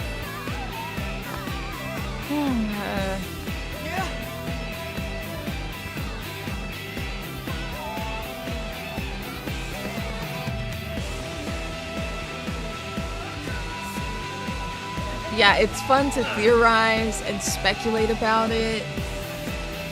If they would have just said, oh, here you go. Here are the answers to all your questions. We would just kind of be done in the end, you know? That's why I feel like there's a smart way to go about doing a sequel to it, where like some things that happen in the in-between time, like we're left to our own minds to try and like figure out how everything happened. But I still think we deserve a sequel. Mostly because what I would like to see is how do they proceed from this point. Because they don't tell anyone that all of their memories are destroyed and that all the data for their genetic makeups are destroyed. They do not tell anyone that. The only people who are aware are Elma, not like all the government officials, and Yelp, apparently. But we don't get told that information. No one gets told that information. So everyone's still stuck in the delusion of, especially those who weren't there in the Lifehold core, everyone's stuck with the illusion of, we're getting our bodies back soon now that the Lifehold core has been found. We're about to get our real bodies back. We can have kids, we can actually get drunk, we can get sick, we can do it all now. We're not forced to be immortal.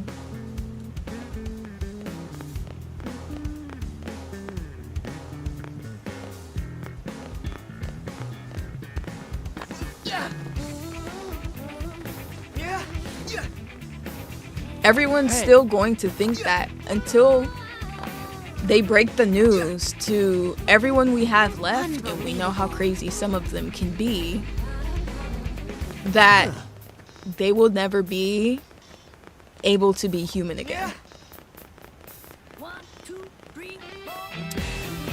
So I want to see how that plays out. Like, in my mind, based on how much the people have kind of rebelled against just xenoforms being around too, I don't think everyone would have a positive reaction to Elma, the person that the government has propped up so much, being a xeno. And then on top of that, they find out that they were all lied to by the government and said xenoform. You know, I just feel like there'd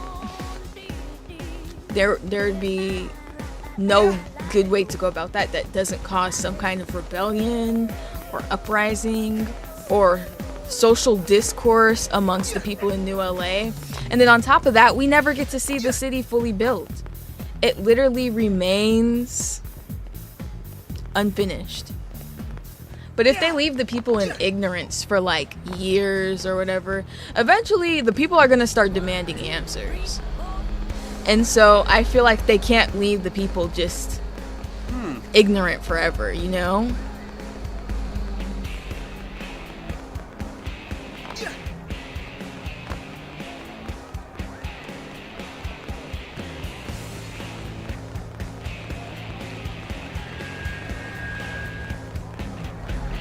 So like, how do you even approach that? Listen. Oh, hey! In my mind, I feel like what they'd first try and do is try and solve the mystery of how it's possible. Because otherwise, how can you explain it to everyone? Because first you have to explain the fact that you lied to everyone to then explain what the problem is.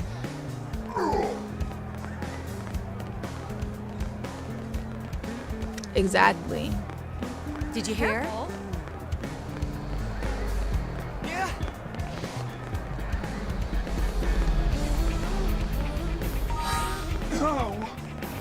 Listen. Anyways. Well, I leave you guys to think about all of that stuff I was just talking about.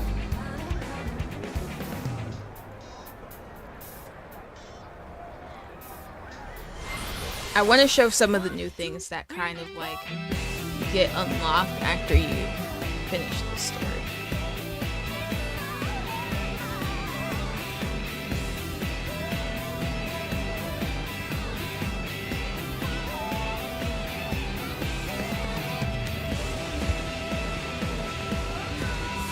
So, first thing that I think is the most important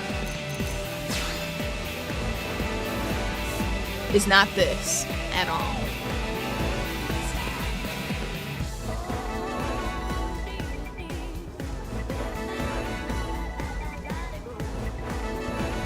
These are all cool super weapons, but like, not the reason we're here. Well, first off, you can make Elma's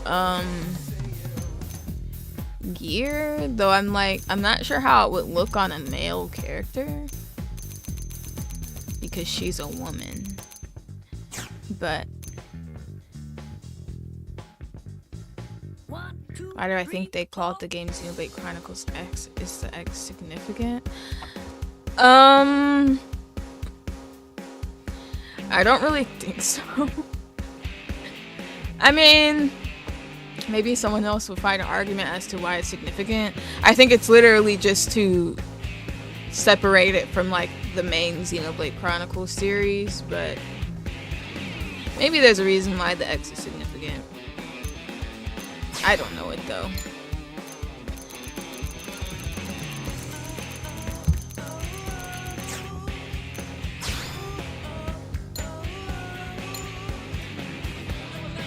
Literally all I can think is it was literally just to like separate from the main series. Hey, that other guy might know. Other guy might have a thought or two. But he's gone now. Anyway, these are the level 60 scales that we now are able to build.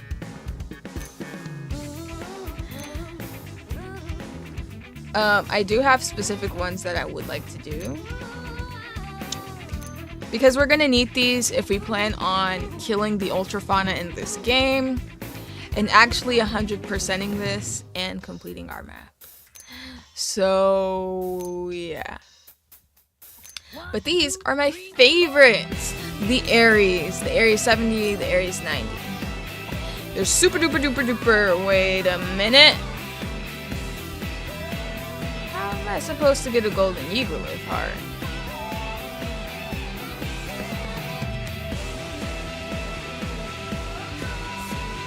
No, seriously. How am I supposed to get that? Anyways. This is possible at the very least. I'm gonna have to do my research because I don't know how I'm going to get a golden Eaglet heart without reward tickets and without a certain mission that you get when you're online. But we will see. I'd have to actually kill a Eaglet, which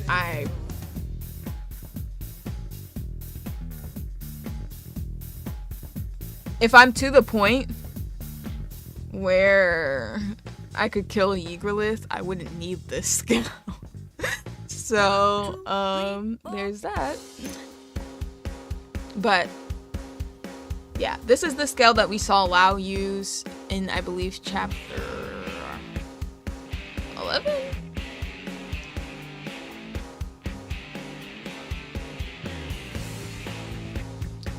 That is such a reach. But yeah, these scales are super duper powerful, but you cannot customize the weapons. That's the downside. And these are, while they may be powerful enough to take down damn near any other tyrant in the game, they are not strong enough for the Ultra Fauna. But they're a good starter level 60 scale to have to start really taking down huge game. The others that I hear are the best level 60 scales. Me, myself, can I verify? I don't know about that. Is this my guy right here? But they say this is the best guy. The Maximum White Reaper. This is the guy we are going to be making to be able to take down Ultra Fauna. And now that the story is over, the main focus essentially is going to be 100%ing the game. Meaning we are going to be doing like actual serious building of skills so that we're able to take down huge enemies like Telethia the Endbringer, because that is my main goal.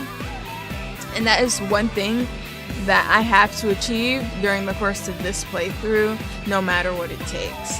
So yeah, you also have to do that in order to complete the map of Noctilum. So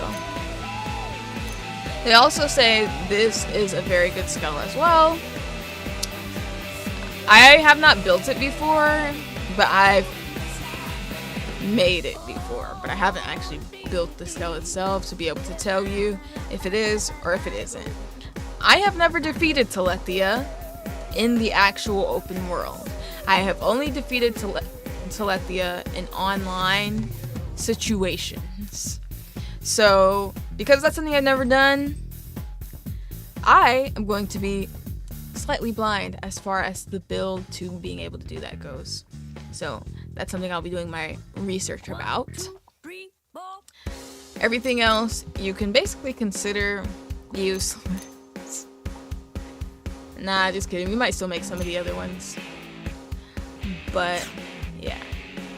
So that's something cool. We can also now get the materials we need to craft some of those really cool super weapons via a certain thing that, because we're doing an offline playthrough and there is no longer any online anyways, we haven't really gone to this thing that we need to go to in order to do this stuff. But now we'll have a reason.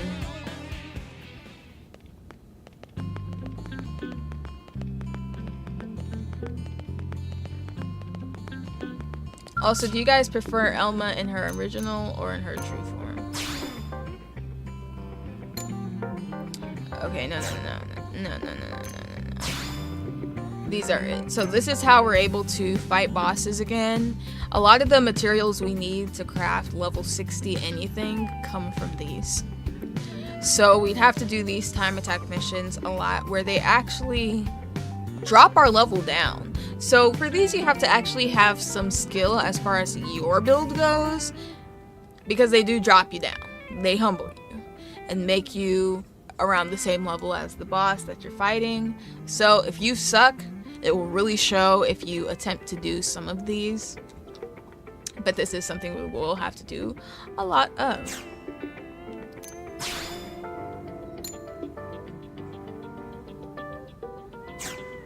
Yeah, she has to fess up now.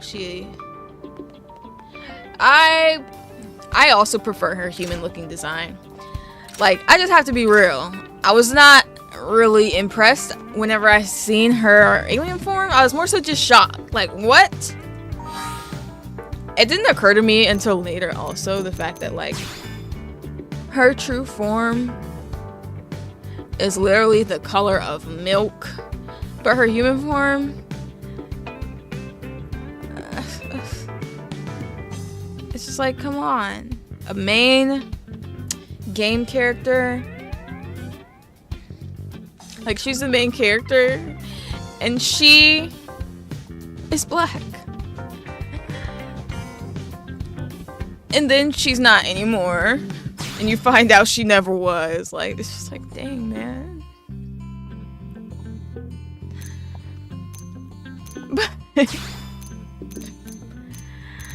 I don't know. Okay, let's see. I'm kind of like, how?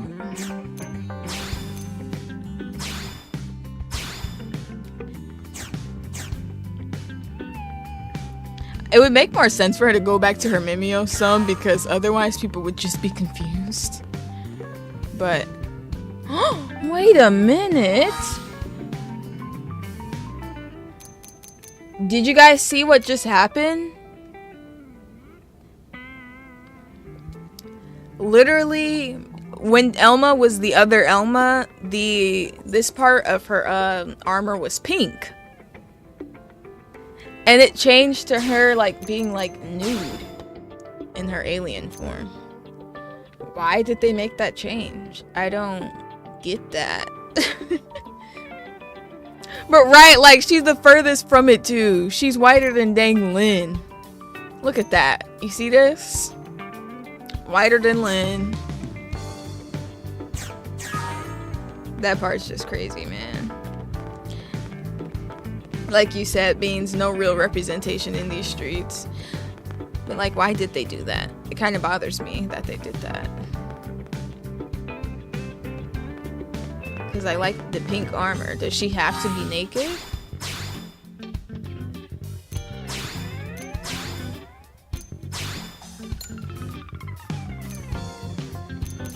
Okay, no, she doesn't have to be naked. Why did they do that with this particular piece of gear?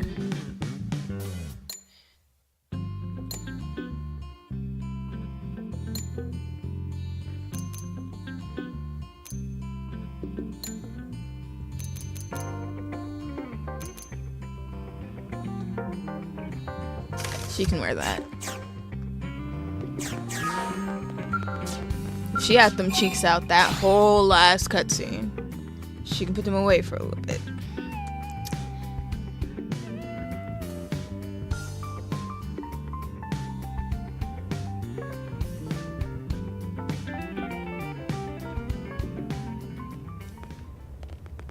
Oh, also, welcome back, Lena. Sorry. Anyway.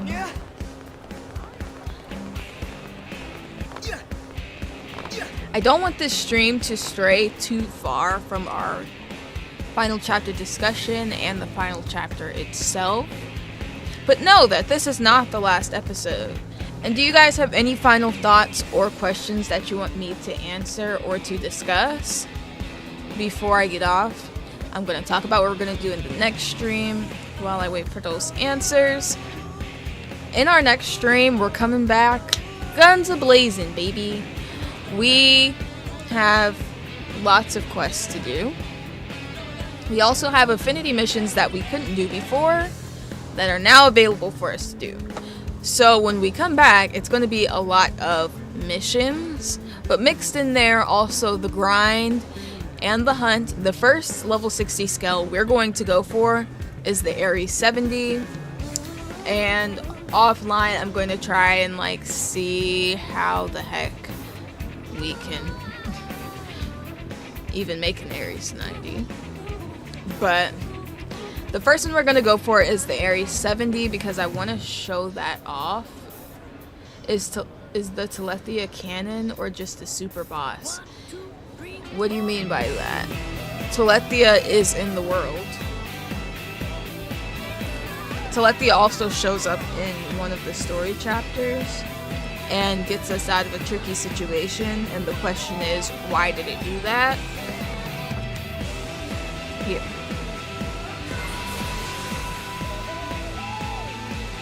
Let's go look at Telethia.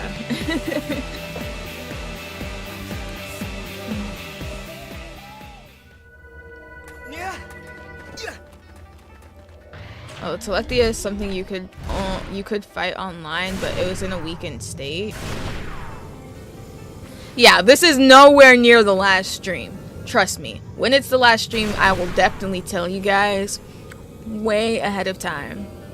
We are going to be doing all the things. The goal with this playthrough is to 100% the game offline, just to show that it is indeed possible to do for people who want to get this game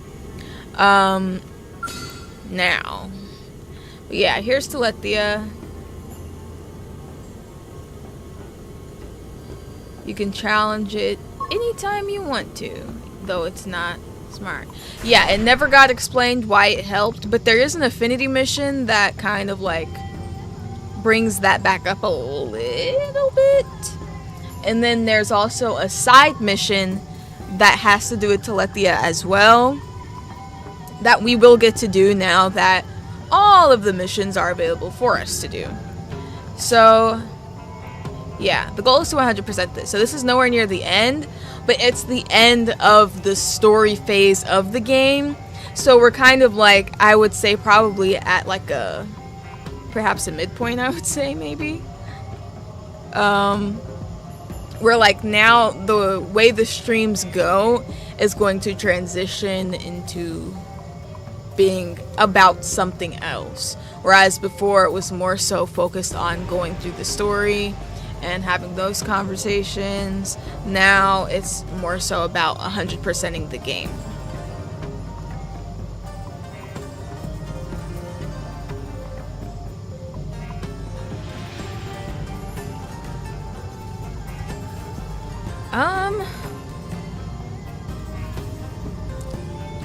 Could you really call it a guardian if it only saved us once? I don't know.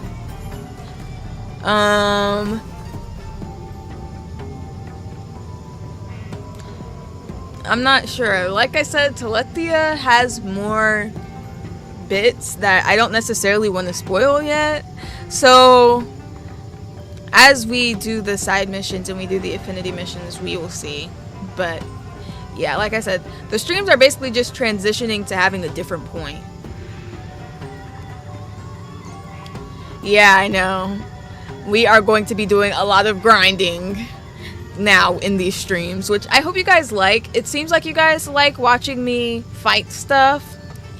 There's going to be a lot of that because there's going to be a lot of grinding for materials because reward tickets are not a thing in the offline. I will actually have to grind for every item that I want to use to craft augments and to craft the scales and everything like that. There's no shortcut basically, so hopefully you guys actually like that, because that's going to be a thing. That's going to be really fun for me. I just hope it's also fun for you guys, so yeah. The new goal of the streams is just different now. Our goal within the playthrough is just different now, which is let's 100% this instead of showcasing the story and everything like that. Though the story and the open world art makes this game so good. I really want to 100% this game fully. So, and that's a personal goal. You guys also just get to see me try. So yeah, hopefully you guys still enjoy the streams and will still tune in. They'll also probably be, you know, slightly more casual also.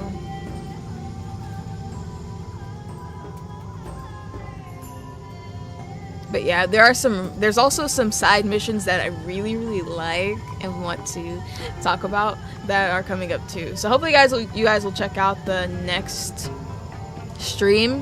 What I'm probably gonna do, just to like have you guys sit on everything from this one a little bit longer, is skip a week of the Xeno streams, and then we'll come back in our new era of the Xeno streams.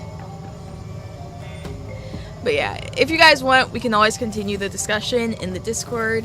You can always make a forum post as you think about more questions about this or like more theories, and I will definitely be interacting.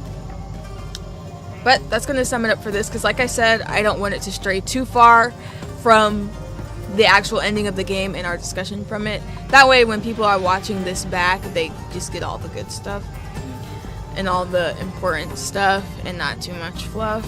But look out for tomorrow, because I'm going to do